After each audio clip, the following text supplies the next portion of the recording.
The Undertaker has just came out and buried the entire roster. In all honesty, guys, I wish he would take them all on. One man versus like 200 people in a buried alive match. He could defeat them all. We'd never have to see this roster again, and the entire WWE roster could rest in peace. Welcome back, guys, to Fog Wrestling. Undertaker has been doing interviews, and you know what? It's actually kind of nice now to see Undertaker retired, because he's actually able to do things that he just wasn't able to do in the past, because he was protecting a character. Now, speaking of protecting a character, that is what today's video is all about. Undertaker has been criticising today's roster in WWE and today's wrestlers in general, for whatever company, that they do not protect their character. The big question is, so what character? What character they have to protect? There ain't a character. How many of these wrestlers have characters? They do not, man. I mean, you've got a couple. I'm not going to lie, there's a couple, but majority of these people are just guys in trunks that are wanting to wrestle. That's the character, you know, that is the character. My character is I'm a boring, vanilla, fucking midget that belongs on the indie scenes. That is today's wrestling character. But Taker came out and he says people do not understand any concept of protecting a character when he was speaking to Ariel Helwani. Now, this is what he had to say on BT Sport. So I'm going to say what Undertaker said, and then we will discuss what he said. I think Undertaker is absolutely spot on here, and I tell you what, no one better come out and criticise the Undertaker. This guy has fucking done it all, man. This guy is a legend. He was never the biggest draw.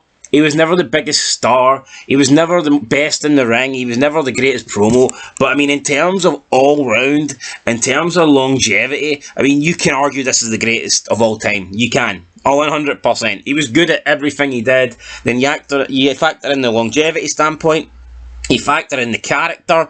I mean, Jesus Christ, this guy has to be on the Mount Rushmore wrestling, I think. Anyway, that's what Undertaker had to say. And I quote, "I do think a lot of our talent, not just our talent, in general, they don't understand any concept of protecting a character or even developing a character enough to protect it. They go and do something on TV, and then you go to their social media and it's completely different. I'm a dinosaur, I am. My mentality is still 20 years ago, but I guess there is a reason why I lasted as long as I did. I was like, gosh, live it a little bit. You don't have to go to the extremes I did, but man, protect it. Kind of be like in real life, just a little bit. If you're going to post something, have it match kind of what you're trying, because that's what you're trying to convince people. You're this, you're that." End of quote. So, great, I mean, absolutely brilliant. Everything Undertaker said in there, completely correct about how people will do something on TV and then you go to their social media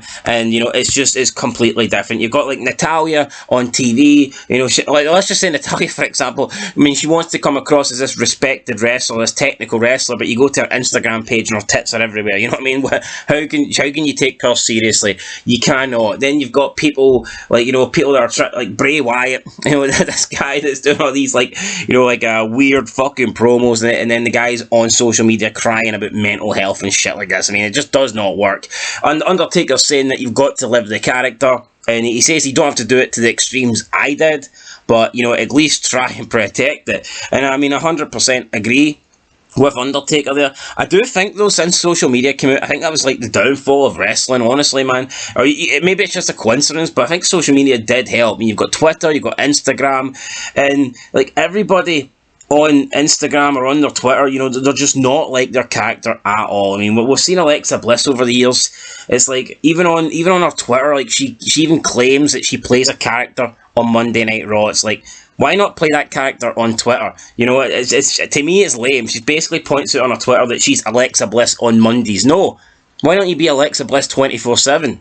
Not Lexi Kaufman or whatever your name is. So again, I just think I'm not expecting people to, you know, be like their character 100% of the time. I mean, it's not like Kane can't go to a restaurant because he's from parts unknown. You know, it's not like he's not like, oh, you're not, or Taker can't leave Death Valley, of course, but I just don't see why they can't at least try and protect their character a little bit, you know, a little bit, to try and make people believe, wow, look, they really are like this outside and inside the ring. But again, you look back at the great eras, and they didn't have social media. You know, they didn't. But even if you look at Ric Flair, right? Like Ric Flair, for example, the guy's 73 and he still acts like the fucking nature boy. You know, he still is the Rolex wearing, you know, limousine riding, jet flying. He's still that guy, you know. He's still that dude that's 73 years old. And I feel like the older wrestlers have just been able to, I don't know, they've like morphed their characters into like the real life persona, and no one today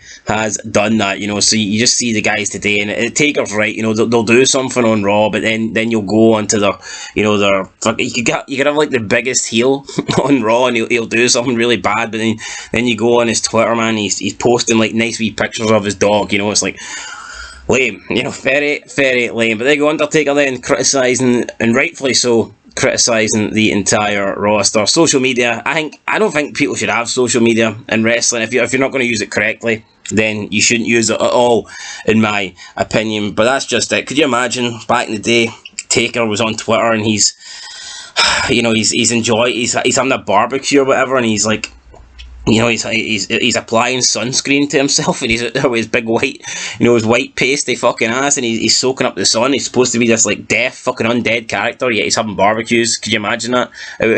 How cheap would that have been? You'd have been like, what the hell? You know, you would have lost all interest in the Undertaker character if you seen him do something else online. And that's exactly what it's like with today's people. Anyway, guys, that's it. Going to end it there. Leave a like, leave a comment, subscribe. I'll catch you in the next one. And of course, until then, I wish Undertaker would come back, man. I wish we could get a time machine and put him in it and have him come out and be like 30 fucking 8 again and get another 20 years of the dead man. But unfortunately, that's not happening. Anyway, till then, till next time, peace.